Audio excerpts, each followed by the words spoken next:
Here's a podcast.ph quotable statement.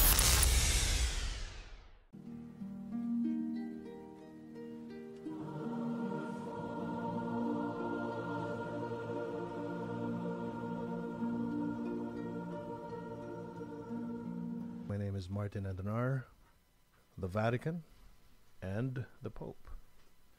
Joining us today are University of the Philippines and the La Salle University, Professor Zhao Chua and Dr. Liza Milo.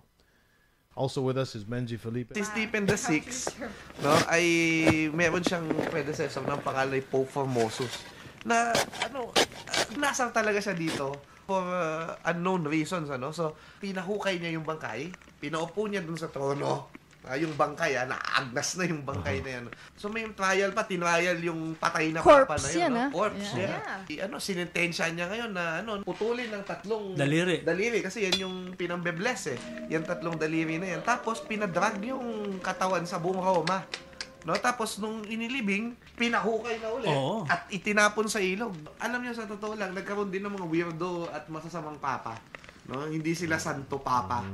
You've just listened to a quotable statement from podcast.ph.